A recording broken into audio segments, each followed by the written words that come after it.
नमस्ते स्टूडेंट्स। तो आज हम स्टार्ट करने जा रहे हैं चैप्टर 11 बराबर है, जिसका नाम है dual nature of radiation and matter. Starting में 5-10 मिनट बोर होगा बिकॉज मैं इंट्रोडक्शन पढ़ाऊंगा, उसके बाद बहुत अच्छे अच्छे टॉपिक स्टार्ट होने वाले हैं, सो प्लीज ध्यान से सुनिएगा। अब dual nature of radiation and matter. Dual nature मतलब क्या होता है कि भाई वो वेव की तरह भी होता है और पार्टिकल की तरह भी होता है। रेडिएशन और मैटर दोनों की बात चल रही है। हम यहाँ पे वेव ऑप्टिक्स हमने पढ़ लिया, अब यहाँ पे पार्टिकल फिजिक्स पूरा इसमें हम पढ़ने जा रहे हैं। इंट्रोडक्शन है, लिखना नहीं है, जहां से लिखना होगा मैं बताऊंगा। शायद इसमें से एमसीक्यूज आ सकता है, इसलिए मैं आपको पढ़ा रहा हूँ, शायद, कोई श्योरिटी नहीं। The Maxwell's equation of electromagnetism and Hertz experiment on the generation and detection of electromagnetic waves in 1887 strongly established the wave nature of light. Maxwell के इक्वेशन हमने चैप्टर 8 में पढ़े थे और हर्ट्ज का एक्सपेरिमेंट में, तो उससे पता चल गया कि भाई नेचर ऑफ लाइट क्या है, वेव है। Towards the same period, at the end of 19th century, experimental investigation on a conduction of electricity through a gases at low pressure in discharge tube led to many historic discoveries. अब ये जो experiment थे ना, electric discharge, ये सब break through था।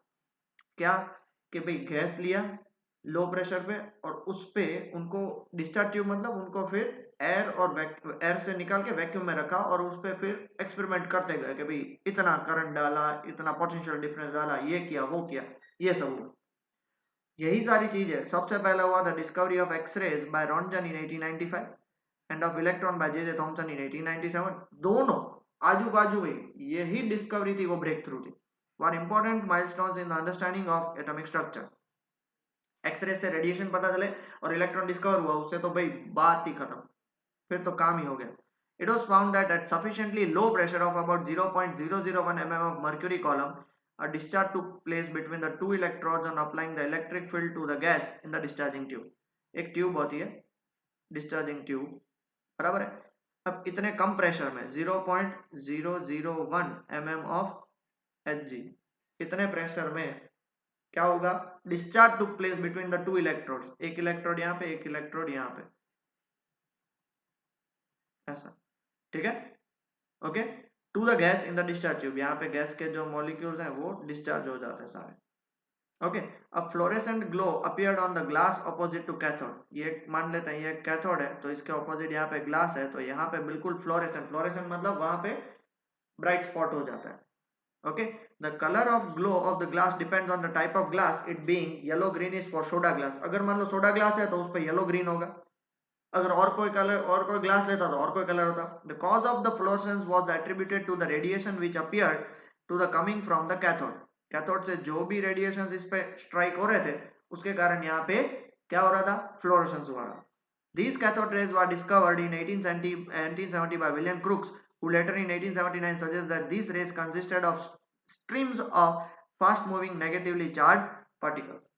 1870 में क्या बोला कि वो कैथोड रे है, उसने वो बोल दिया। बट क्यों कैथोड रे, सो कैथोड से निकलने हुई रे को कैथोड रे बोलते हैं। बट 1879 में बोला कि भाई कैथोड रे भी बहुत सारे छोटे छोटे नेगेटिवली चार्ज पार्टिकल से बनी हुई है, जो एक साथ इतने स्ट्रीम मतलब वाटर स्ट्रीम होती है कि पानी के मॉलिक्यूल्स हैं वो एक साथ इतने फ्लो होते रहते हैं कि हमें लगता है कि वो पानी एक ही है, बट वो बना किससे हुआ है, मॉलिक्यूल से। तो ऐसे ही ये कैथोड रे जो है वो छोटे छोटे नेगेटिवली चार्ज पार्टिकल से बनी हुई है जो एक साथ मूव होते हैं, तो हमें लगता है वो कैथोड रे है। क्लियर हुआ। फिर ब्रिटिश फिजिसिस्ट जे थॉमसन ने कंफर्म दिस हाइपोथेसिस, कौन सी, कैथोड रे वाली, by applying mutually perpendicular electric and magnetic field across the discharge tube. J Thomson was first to determine experimentally speed and the specific charge of the cathode ray particle. Magnetic field भी apply करी और electric field भी apply करी, propagation इस side. फिर उसने charge to mass ratio से speed और स्पेसिफिक चार्ज दोनों फाइंड किया। They were found to travel with a speed ranging from 0 to 1 to 0.2 times the speed of light. 0.1 से 0.2 times speed of light से travel करा था। The presently expected value of E by m is this. पहले जो भी थी अब ये ली जाती है। याद रखना E by m ratio, E by m की वैल्यू होती है 1.76 into 10 raised to 11 coulomb per kg. Okay. Further, the value of E by m was found to be independent of the nature of material metal used as a cathode. देखो कोई भी material ले लो, कोई भी nature का ले लो, कोई फर्क नहीं पड़ता, और the gas introduced in the discharge tube, कोई भी डिस्चार्ज ट्यूब का गैस ले लो, क्लोरीन ले लो, फ्लोरीन ले लो, ब्रोमीन ले लो, कोई फर्क नहीं पड़ता, ब्रोमीन तो आई थिंक सो लिक्विड है, हाँ तो ऑक्सीजन ले लो, कोई भी। This observation suggested the university of the cathode ray particle, उसका मतलब क्या हुआ कि भाई ये तो बंदा कांस्टेंट हो गया, कांस्टेंट हो गया मतलब ये यूनिवर्सली एक्सेप्टेड है, मतलब ये कैथोड रे पार्टिकल्स हैं वो भी फिक्स पार्टिकल है, कांस्टेंट पार्टिकल्स हैं, वो कोई भी गैस पे या उन सब पे डिपेंड नहीं करते थे। समझ में आया? Around the same time in 1887 it was found that certain metal when irradiated by ultraviolet light, मान लो एक मेटल है, इस पे अल्ट्रावायलेट लाइट यूवी लाइट फेंकेंगे, क्या होगा? Emitted negatively charge particles having small speed, यहाँ से फिर पार्टिकल्स निकलते हैं जिनकी स्पीड काफी छोटी है, वो भी कौन से particles? Negative particles. Also certain metals when heated to high temperature were found to emit negatively, मान लो थोड़े और बहुत और मेटल्स हैं, उनको आप हीट करें तो भी वहां से क्या बोल रहे हैं, वो नेगेटिव पार्टिकल्स निकाल रहे हैं। The value of E by M of this particle was found to be same as that of cathode ray particle, cathode ray particles का ई बाय एम और इन दोनों का ई बाय एम सेम था, मतलब वो पार्टिकल और ये दोनों पार्टिकल सेम है। This observation thus established that all the particles although produced under different condition, एक डिस्चार्ज, एक यूवी और एक हीट, तीन वर आइडेंटिकल इन नेचर, सबका नेचर सेम, क्योंकि ई बाय एम रेशियो सबका सेम था। J.J. Thomson in 1897 named this particle as electron, फिर 1897 में उन्होंने ये तबादला किया and suggested that they were fundamental universal constituent of matter, भाई उसको कुछ नहीं कर सकते, वो सबके अंदर प्रेजेंट है। For his epoch-making discovery of electron through his theoretical and experimental investigation of electricity by gases, he was awarded Nobel Prize in 1906। ठीक है, अब आते हैं मिलिकन भैया। इन 1913 Millikan perform the pioneering oil drop experiment for this precise measurement of the charge of an electron. याद है ना, Millikan ने चार्ज ऑफ इलेक्ट्रॉन निकाला था ऑयल ड्रॉप एक्सपेरिमेंट से। He found that the charge on oil drop was always an integral multiple of 1.602 into 10⁻⁻19 coulomb, इतना precise निकाला। Millikan's experiment established that electric charge is quantized। कैसे? तो Millikan ने देखा था कि भाई ये जो चार्ज था वो हमेशा इंटीग्रल मल्टीपल में था, 1 into this, 2 into this, 3 into this, 4 into this, ऐसा है। तो इसका मतलब क्या हुआ? इलेक्ट्रॉन्स आर क्वांटाइज, क्वांटाइज मतलब 1 होते हैं, 2 होते हैं, 3 होते हैं, ऐसे पॉइंट्स में नहीं होते। From the value of charge, अगर ई मिल गया और ई बाय एम भी मिल गया, मास ऑफ द इलेक्ट्रॉन ऐसे निकला था। आप बोलते सर इलेक्ट्रॉन का इतना छोटा सा मास हम कैसे कैलकुलेट कर सकते हैं, वेइंग मशीन में तो नहीं रख सकते, ऐसे निकला। इसलिए मैं ये सारी हिस्ट्री पढ़ा रहा हूं ताकि आपको पता चले कि भाई चल क्या रहा है, समझ रहे हो? ठीक है, पहले कैथोड रे फिर यूवी लाइट फेंकी तो भी निकला था, हीट निकली तो भी निकला, सबका E by M ratio same था।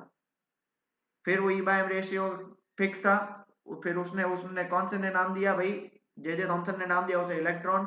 फिर मिलिकन ने ऑयल ड्रॉप एक्सपेरिमेंट से चार्ज ई निकाला, फिर उससे मास निकला, और फिर जो जो होता गया मजा आ गया। ठीक है, तो यहाँ पे अब तक जो सब पढ़ रहे थे वो पूरा इंट्रोडक्शन था, बराबर है, 8 मिनट का इंट्रोडक्शन था। आई होप आपको इंट्रोडक्शन समझ में आया होगा, नहीं समझ में आया तो मेरी आपसे रिक्वेस्ट है कि 2 बार 3 बार देखिए, ये सारी चीजें आपको आगे काम आएगी, cathode ray, UV light, heat, ये सब काम आएगी। अब सबसे पहले इलेक्ट्रॉन एमिशन हमने देखा, पहले हमने कैथोड रे ट्यूब देखी, इसमें भी कैथोड रे से, कैथोड से जो रेज निकलती है वो किससे बनी हुई थी? नेगेटिव चार्ज से बनी हुई थी, वो सब क्या थे? इलेक्ट्रॉन। फिर हमने देखा कि मेटल के पीस को उसके ऊपर यूवी रेज फेंकी तो क्या निकला? इलेक्ट्रॉन्स निकले। ठीक है, और तीसरा हमने क्या देखा? हीट अप्लाई करी और ऊपर से क्या निकले? इलेक्ट्रॉन्स निकले, सब में इलेक्ट्रॉन, तो इसको इलेक्ट्रॉन एमिशन बोलते हैं। तो इलेक्ट्रॉन एमिशन किस तरह से हो सकते हैं? The free electrons can not normally escape out of the metal surface. मान लो अभी आपके हाथ में मेटल सरफेस पड़ा है, ये रहा मेटल सरफेस, आपको पता है हर एक मेटल में फ्री इलेक्ट्रॉन्स प्रेजेंट होते हैं। अगर फ्री इलेक्ट्रॉन्स प्रेजेंट नहीं होते तो फिर इलेक्ट्रिसिटी वो कैसे कंडक्ट कर पाता? बट उसके पास इतनी एनर्जी नहीं है कि वो एमिट कर सके। Now, if an electron attempts to come out of the metal surface acquires a positive charge and pulls the electron back to the metal। जैसे इलेक्ट्रॉन बाहर निकलने की ट्राई करा, ये मान लो मेटल सरफेस है, ठीक है, इलेक्ट्रॉन जैसे ही बाहर निकलने की ट्राई कर रहा है, मेटल पॉजिटिव हो गया, वापस उसको खींच लेगा। ठीक है, तो द फ्री इलेक्ट्रॉन इज दस held inside the metal surface by the attractive force of the ions. Ions का जो अट्रैक्टिव फोर्स होता है, ये देखो, ये मान लेते हैं ये इतना बड़ा मैं मेटल सरफेस मानता हूँ, जैसे ही इलेक्ट्रॉन एमिट हो गया, ये क्या बन गया, पॉजिटिव, वापस उसको नीचे खींच लेगा। तो इसको नीचे कौन खींच रहा है, attractive force of ions. Consequently, the electrons can come out of the metal surface only if it has got sufficient energy to overcome the attractive pull. अगर मान लो मैं इसको और ज्यादा एनर्जी देता तो ये इलेक्ट्रॉन दूर चला जाता, और उसका जो अट्रैक्टिव फोर्स है उससे वो दूर चला जाता, तो ही इलेक्ट्रॉन बाहर निकल गया। समझ पा रहे हो? मैं आपको एक समझाता हूँ बात। आप सब लोग क्लास में बैठे हो, कोरोना के कारण अभी तो कोई क्लास गया नहीं था, बट 9th 10th 11th में तो पढ़ाई होगा क्लास में। आप सब लोग क्लास में बैठे हो, प्रॉक्सी लेक्चर लगा है, टीचर नहीं आया। अब प्रॉक्सी लेक्चर लगा है मतलब आप लोग क्लास में घूम पा रहे हो कि भाई सर जो भी है वो बेचारे प्रॉक्सी वाले सर है, मतलब आप कुछ भी कर रहे हो, कोई बोल नहीं रहा है, बट क्लास से बाहर तो नहीं निकल पा रहे हो, बराबर है। बट अगर आपको एनर्जी मिल जाए, एनर्जी मतलब कि भाई गेम्स का पीरियड है या फिर कोई एक्टिविटी है या उसके चक्कर में आपको कोई क्लास से बाहर बुलाने आ रहा है, तो आपको क्या दिया, एनर्जी दिया, फिर तो सर भी कुछ नहीं कर पाएंगे, वरना सर के चक्कर में आपको क्लास में तो रहना पड़ता, दूर तक जा जाके फिर वापिस आपको आना पड़ता, क्यों, सर क्लास में बैठे। हाँ भले आप लोगों को कोई फर्क नहीं पड़ता, आपके सारे स्टूडेंट ऐसे ही हैं, बट मैं क्या कहना चाह रहा हूँ समझ रहे हो, इलेक्ट्रॉन बाहर निकल रहा था फिर भी उसको सारे अंदर खींच रहे, पॉजिटिव खींच रहे थे, बट अगर उसको एनर्जी मिल जाए, मिनिमम एनर्जी की भाई वो उतना दूर चला जाए, किससे, पॉजिटिव आयन के अट्रैक्टिव फोर्स है, तो वो बाहर निकल गया। वो जो सर्टेन अमाउंट है, a certain minimum amount of energy is required to be given to an electron to pull it out from the surface of metal। मेरी आपसे रिक्वेस्ट है, यहां से बहुत ध्यान से पढ़िएगा, ठीक है, ओके। तो वो मिनिमम अमाउंट ऑफ एनर्जी देनी पड़ेगी, तभी वो बाहर निकलेगा, समझ रहे हो, तब भी वो बाहर निकलेगा। And this minimum energy required by an electron, this minimum energy जो इलेक्ट्रॉन को बाहर निकालती है to escape from the metal surface is called the work function of the metal. यहां तक इसकी डेफिनेशन है, वर्क फंक्शन की डेफिनेशन है, और इसको किससे डिनोट किया जाता है, फाई नोट से, phi naught, work function of the metal. और हर एक मेटल का अलग अलग होता है। मान लो प्रॉक्सी क्लास में कोई इजी टीचर आए तो आपको थोड़ा सा भी कोई बुलाने जाएगा चले जाओगे, बट कोई टफ टीचर आए और आपको बुलाने आया तो आप बोलोगे किसने भेजा है, क्यों भेजा है, प्रूफ दिखाओ, ये दिखाओ, फिर आपकी हालत टाइट हो गई। फिर अगर कोई बाहर से आपको टीचर बुलाने आया एक्टिविटी के लिए तो ही भेजेगा, मतलब ज्यादा एनर्जी देगा तो ही बाहर निकलेगा। समझ तो पा रहे हो मैं क्या बोल रहा हूँ? So what is work function, minimum amount of energy given to the metal surface so that के उसके ऊपर से इलेक्ट्रॉन बाहर निकल पाए, इलेक्ट्रॉन सारे बाहर निकल पाए, ठीक है। और इसको किससे डिनोट करता है, फाई नोट, और उसको मेजर भी किससे किया जाता है, इलेक्ट्रॉन वोल्ट में। 1 electron volt is the energy gained by an electron when it has been accelerated by the potential difference of 1 volt, और 1 eV की वैल्यू इतनी होती है, याद रखिएगा, 1.602 into 10⁻⁻19 जूल ये उसकी एनर्जी होती है, ठीक है। The work function phi naught depends on the properties of the metal and the nature of its surface. Most IMP point, property of metal मतलब कौन सा मेटल है वो, और nature of the surface, surface कैसा है, रफ है, smooth है, और अलग अलग मेटल, मान लो एक मेटल एल्यूमिनियम लिया, दूसरा आयरन लिया, दोनों का वर्क फंक्शन सेम ना, जैसे मैंने आपको बताया टीचर दोनों अलग अलग हैं, तो वर्क फंक्शन भी क्या होगा, अलग अलग होगा, बाहर निकालना है हमें इलेक्ट्रॉन। समझ में आया, समझ में आ गया बेटा? Please pause the video and note it down जल्दी से। हाँ, अब देखो ये सारे वर्क फंक्शंस है ना, ये सारे मेटल्स है, उसके वर्क फंक्शन, सबसे ज्यादा वर्क फंक्शन किसका है, प्लेटिनम का है, उसको बाहर निकालने के लिए बहुत प्रॉब्लम पड़ेगा। सबसे कम किसका है, सीजियम का है। The work function of the platinum is the highest and work function of the caesium is the lowest. मतलब इसमें थोड़ा सा, ये बहुत इजी गोइंग टीचर और ये tough teacher, platinum tough teacher है भाई, कुछ भी करो तो वो थोड़ा बहुत में जाने देंगे, यहाँ पे जाने नहीं देंगे। वर्क फंक्शन मतलब इतनी एनर्जी, अब देखो 1 EV कितना था हमारा, 1 EV हमने अभी चेक किया, it was around 1.602 into 10⁻⁻19 joule. मतलब EV मतलब आपका एक टाइप का क्या हुआ, एनर्जी हुआ ना, एनर्जी हुआ, मतलब इतनी एनर्जी देनी पड़ेगी तभी वो बाहर निकलेगा, बाहर निकलेगा, समझ रहे हो, मिनिमम इतनी एनर्जी देनी पड़ेगी।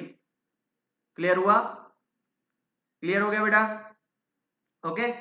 अब इलेक्ट्रॉन एमिट करने के 3 तरीके हैं। पहला तरीका है write and explain method to obtain emission from electron from metal, theory में आ सकता है। पहला थर्मायोनिक एमिशन। थर्मायोनिक एमिशन मतलब बाय सुटेबली थर्म जब भी आता है मतलब हीट, बाय सुटेबली हीटिंग, जो मैंने आपको बताया नहीं था 3 केस, कैथोड, फिर यूवी और हीट। अगर आपने मेटल को हीट कर दिया, हीट कर रहे हो, बराबर है, sufficient thermal energy can be imparted to the free electrons, और ये हीट एनर्जी कहां पे जाएगी, फ्री इलेक्ट्रॉन्स के पास जाएगी, and enable them to come out of the metal. इसीलिए आपको पता होगा बहुत सारे मेटल को हीट करते हैं तो उसका कलर चेंज हो जाता है। कलर चेंज हो जाता है क्यों? क्योंकि वहां से एमिशन होता है इलेक्ट्रॉन्स का। आपको क्या लगता है ऐसा ही होता है? नहीं, इलेक्ट्रॉन्स का एमिशन होता है इसलिए वो अपना कलर चेंज कर देता है।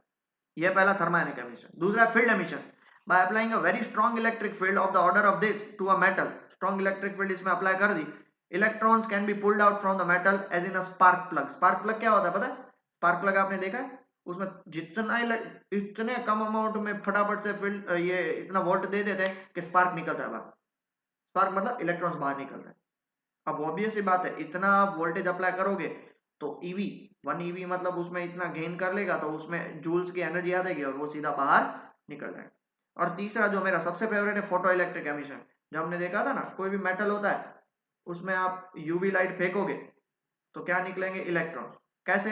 तो when light suitable frequency, light of suitable frequency illuminates a metal surface, उस पर गिरती है, electrons are emitted from the metal surface and this photo, और ये जो इलेक्ट्रॉन्स निकलते हैं इलेक्ट्रॉन्स निकलते हैं वो क्यों निकलते हैं कि यूवी उस पर गिरती है। यूवी मतलब फोटॉन्स के फॉर्मेट में।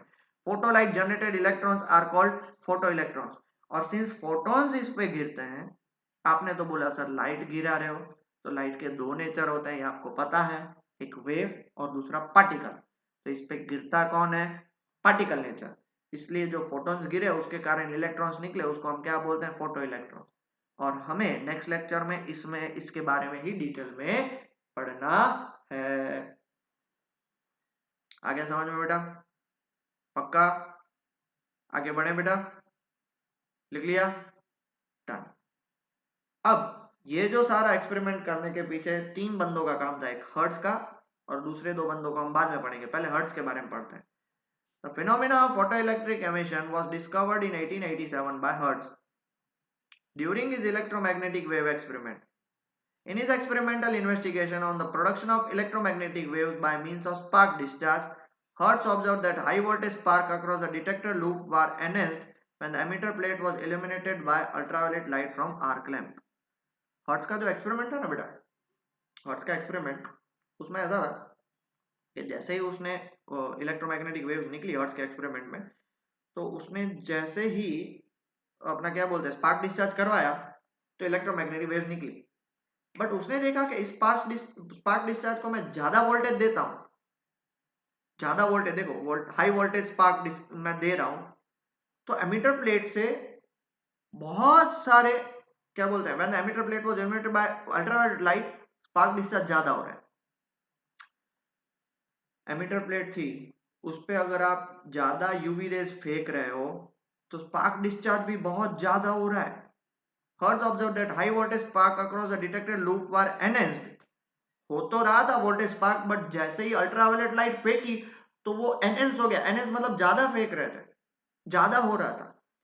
Light shining on the metal surface somehow facilitate the escape of free charge particles which we now known as electron। तब उनको नहीं पता था, इलेक्ट्रॉन्स का नाम तो बाद में आया। उन्होंने क्या देखा कि जैसे ही लाइट वो मेटल सरफेस पे गिरती है, ये लाइट गिर रही है मेटल सरफेस पे, तो वो उससे फ्री चार्ज पार्टिकल्स निकल जा रहे हैं। When light falls on a metal surface, some electrons near the surface absorb enough energy in the form of incident radiation to overcome the attraction of the positive ions on the material surface। अब जैसे ये light इस पे गिरी तो इसके अंदर जो electrons थे उस लाइट की एनर्जी ले ली और जितनी एनर्जी चाहिए थी वो निकल गई। क्या बोल रहे हो सर, कुछ तो ढंग से बोलो, समझाता हूं। ये आपका मेटल है, आप इस पे यूवी गिरा रहे हो, यूवी मतलब इंसिडेंट लाइट। अब इस पे जो इलेक्ट्रॉन्स है ना, वो इस लाइट की एनर्जी को गेन करके बाहर निकाले। अब वो भी किस पे, अभी मान लो ये जो मेटल है उसका वर्क फंक्शन हमने अभी देखा, उस वर्क फंक्शन से कम एनर्जी इस पे गिरी तो नहीं निकलेंगे, ज्यादा एनर्जी गिरी तो निकल के भाग जाएंगे। After gaining sufficient energy from the incident light, the electron escape from the surface of the metal in the surrounding space. जैसे ही एनर्जी ले ली और बाहर निकल गया, एनर्जी ले ली बाहर निकल गया, एनर्जी ले ली बाहर निकल गया. कौन? जो सारे सरफेस वाले में इलेक्ट्रॉन्स होंगे वो. ठीक है, ये था हर्ट्ज का एक्सपेरिमेंट. ये अंडरस्टैंडिंग के लिए, नहीं लिखोगे तो चलेगा, बट ये जो हॉलवेक्स और लेनर्ड का एक्सपेरिमेंट है ना, ये सबसे इंपॉर्टेंट है. Wilhelm Holwex and Philip Leinert investigated the phenomena of photoelectric emission during 1886 to 1902. 16 साल तक एक ही एक्सपेरिमेंट करते रहे और आपको एक टॉपिक 3-4 बार पढ़ने को बोलते हैं सर, पक गए. तभी इनका नाम आज लिया जा रहा है. तभी इन लोगों ने बहुत अच्छा काम किया और इसके कारण आज जो है टेक्नोलॉजिकल एडवांसमेंट हो रहा है. आप बोलो सर हमने तो बोला नहीं था. आपने नहीं बोला था, बट जो आप ये वीडियो भी देख रहे हो ये सब इनकी बदौलत ही है. आप बोलो सर उन्होंने क्या किया? तो ये सब हुआ उनके कारण ही आगे इसमें क्या बोलते हैं टेक्नोलॉजी एडवांसमेंट हुई और ये सब मिला हमें. चलो उस पर नहीं जाता. Leonard observed that when ultraviolet radiation were allowed to fall on the emitter plate of an evacuated glass enclosing 2 electrodes. देखो पहले तो evacuated glass है, अंदर कुछ भी नहीं है, एयर भी नहीं है, कुछ भी नहीं है, वैक्यूम. ठीक है.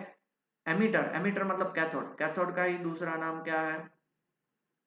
एमिटर. एमिट करने वाले क्या एमिटर बोलते हैं. एमिटर प्लेट पे जैसे ही आपने लाइट गिराई, लाइट रेस देखो क्वार्ट्ज विंडो से आ रही है, मतलब एक विंडो के थ्रू इस पे लाइट गिरा रहे हो. Okay. When ultraviolet radiations were allowed to fall on the emitter plate, जैसे इस पे गिर रहा है, मैं आपको इसका वीडियो भी दिखाऊंगा तो आपको क्लियर हो जाएगा. One of the 2 electrodes, current flows in the circuit. जैसे ही इस पे लाइट गिरी तो यहाँ पे एमिटर जो है ना वो अपना रीडिंग दिखाना स्टार्ट कर दिया. एमिटर रीडिंग दिखाना स्टार्ट किया मतलब एमिटर किसको दिखाता है कि भाई करंट फ्लो हो रहा है. अब करंट क्यों फ्लो होगा? यहाँ पे तो बीच में कोई कनेक्शन ही नहीं है, ओपन है. तो इसका मतलब यहां से जैसे ही लाइट गिरी सारे इलेक्ट्रॉन्स इधर चले गए. सारे इलेक्ट्रॉन्स मतलब free surface electrons. As soon as the ultra radiations were stop, जैसे यहाँ से स्टॉप कर दिया, यहाँ बीच में कट कर दिया, करंट फ्लोज वर स्टॉप. तो इसका मतलब हुआ कि ये जो लाइट है उसके कारण ही करंट हो रहा है. अरे लाइट के कारण तो करंट हो नहीं सकता, क्योंकि करंट के लिए तो पूरा सर्किट कंप्लीट होना चाहिए. मतलब यहां से इलेक्ट्रॉन्स इधर जा रहे हैं. ठीक है. These observations indicate that when ultraviolet radiations fall on the emitter plate C, that is cathode, electrons are ejected from it. इधर से इलेक्ट्रॉन्स निकल के किधर जाएंगे? एनोड की तरफ. क्यों? क्योंकि वो किससे कनेक्टेड है? देखो positive terminal of the battery के. Towards the positive collector plate A by the electric field. ये हमारा A और ये हमारा C. The electrons flows through the evacuated glass tube. बीच में कोई भी मॉलिक्यूल्स नहीं है, इसलिए इलेक्ट्रॉन्स इजीली फ्लो हो सकेंगे, resulting in the current flow. यहां से जाएंगे फिर करंट फ्लो हो रहा है, क्योंकि इलेक्ट्रॉन्स मूव होंगे तो करंट फ्लो होगा. Thus, light falling on the surface of emitter causes current in the external circuit. जैसे ही इस पे लाइट गिरा करंट इसमें प्रोड्यूस हो. Helmholtz and Leinert studied how this photocurrent varied with collector plate potential. वहां पे stop नहीं हुआ, उन्होंने फिर यहाँ पे अलग अलग पोटेंशियल देना स्टार्ट किया और फिर चेक किया कि भाई कितने इलेक्ट्रॉन्स निकल रहे हैं, क्या निकल रहे हैं. And also with the frequency. ये भी नहीं किया, फ्रीक्वेंसी भी बढ़ा दी इसकी और साथ ही साथ इंटेंसिटी भी बढ़ा दी. 3 चीज हमें समझनी है, वो हम नेक्स्ट लेक्चर में देखेंगे. पहला कि अगर आप पोटेंशियल बढ़ा रहे हो या चेंज कर रहे हो तो क्या होगा, फ्रीक्वेंसी बढ़ा रहे हो या चेंज कर रहे हो तो क्या होगा, और इंटेंसिटी बढ़ा रहे हो और चेंज कर रहे हो तो क्या होगा. ये सब इन लोगों ने देखा. ठीक है. ये पूरा एक्सपेरिमेंटल सेटअप और ये पूरा उसका रीडिंग. ऐसा हुआ था. जैसे यूवी लाइट गिरी इलेक्ट्रॉन्स जा रहे थे, जैसे यूवी लाइट बंद कर दी इलेक्ट्रॉन्स बंद हो गए. ठीक है. इलेक्ट्रॉन्स जा रहे थे, इलेक्ट्रॉन्स बंद हो गए. ये मैं वीडियो में बताऊंगा. Holbeck in 1888 undertook the study further and connected a negatively charged zinc plate to an electroscope.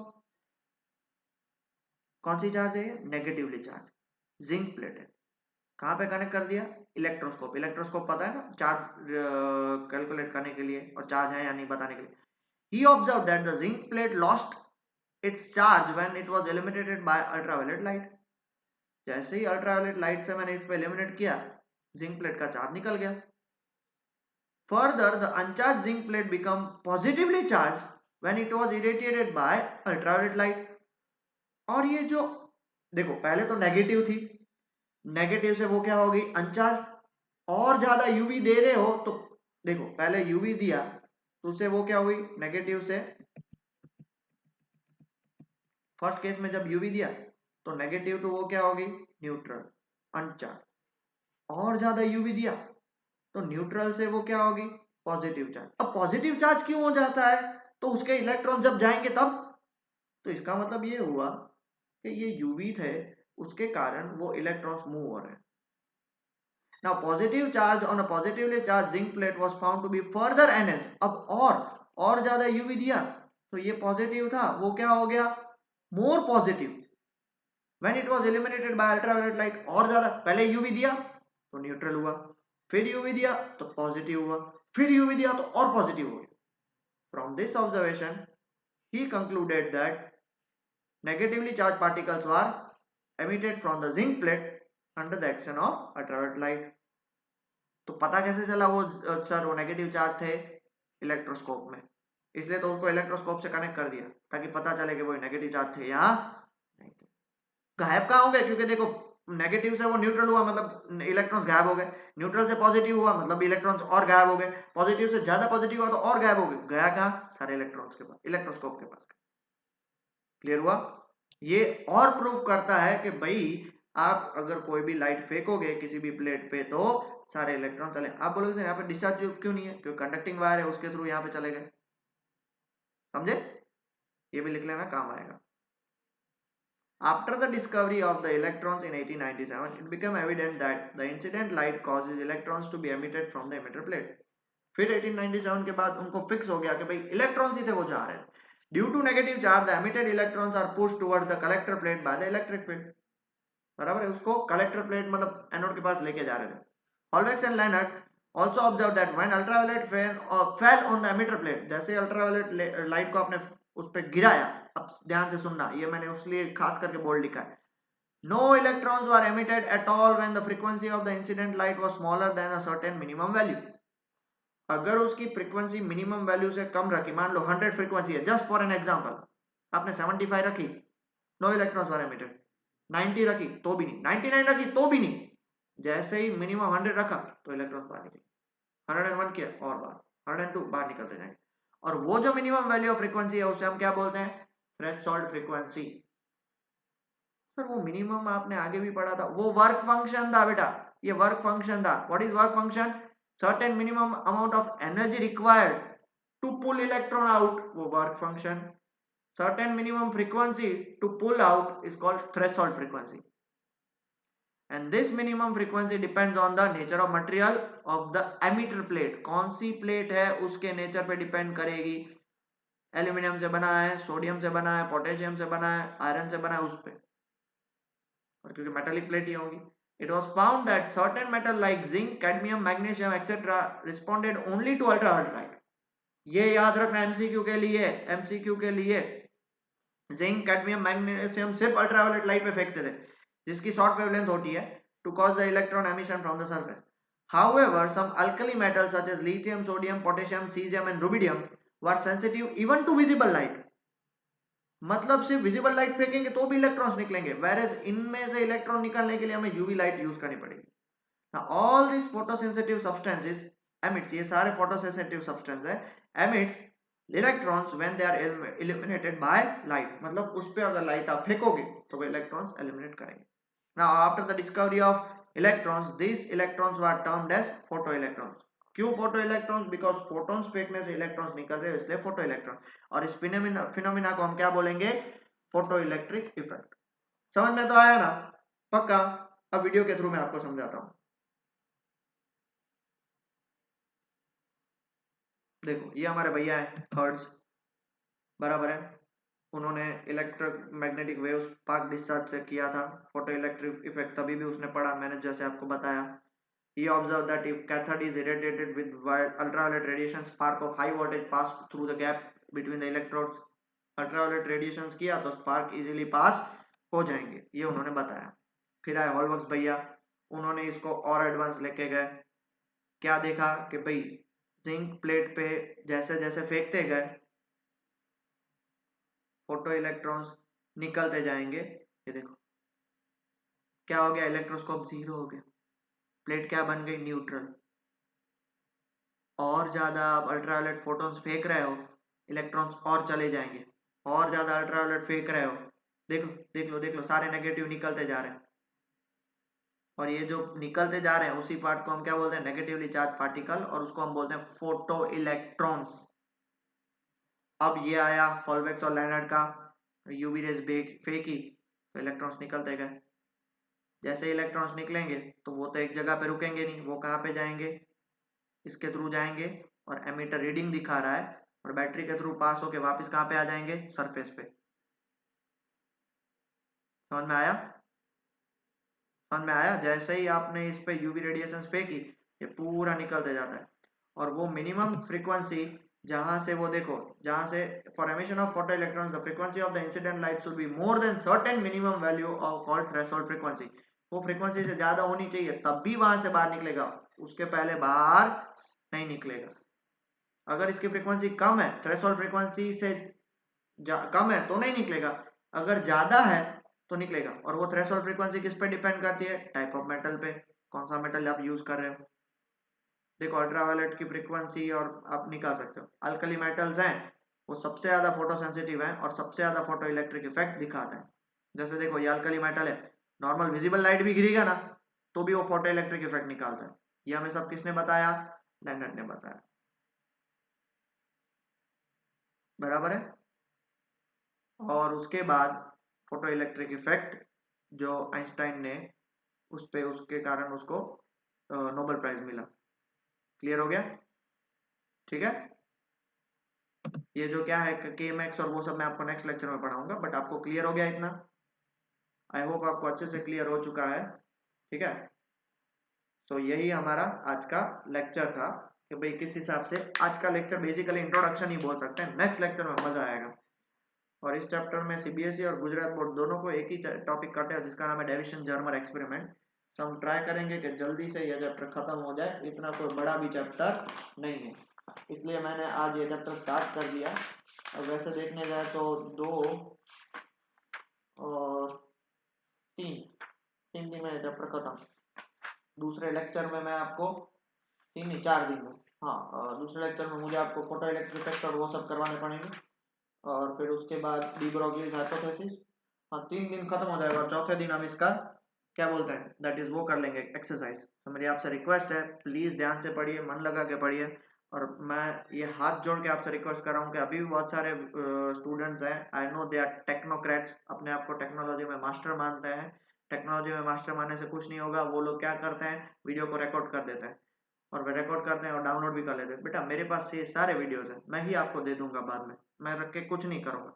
मैं आपको क्यों 24 घंटा दे रहा हूँ, बिकॉज आप वही के वही टाइम पढ़ लो तो आपको फिर इजी रहे आपको रिवाइज करने में, वरना इतना वर्कलोड हो जाएगा कि आप पागल हो जाओगे। तो इसलिए मेरी आपसे रिक्वेस्ट है कि वो मत जाओ, टेलीग्राम में ग्रुप बना दिया है, सब एक दूसरे को शेयर कर रहे हो, कोई मतलब नहीं है। ये सब आपको 50-60% उससे ज्यादा नहीं आएंगे। ये जो बच्चे कर रहे हैं टेक्नोक्रेट्स, अपने आप को ऐसे मानते हैं कि हमारे marks does not decide our future, ऐसा कुछ नहीं होता है, वो सब फालतू की चीज है। तो मेरी आपसे इसलिए रिक्वेस्ट है कि ढंग से जिस टाइम पे मैं पढ़ा रहा हूँ उस टाइम पे ही पढ़िए, और एक दिन का गैप तो मिल ही रहा है, आधे घंटे से 40 मिनट का लेक्चर होता है, उससे ज्यादा बड़ा तो होता नहीं है, और एक्सरसाइज होती है तो बड़ी होती है, तो उसमें लिखने का पार्ट ज्यादा होता है, इसलिए समझ रहे हो। तो प्लीज मेरी हाथ जोड़ के रिक्वेस्ट है कि मत करो ऐसा, अटक जाओगे। बाकी तो आप लोग होशियार हो, उससे ज्यादा मैं आपको कुछ बोल नहीं सकता। तो प्लीज स्टडी वेल, ठीक है।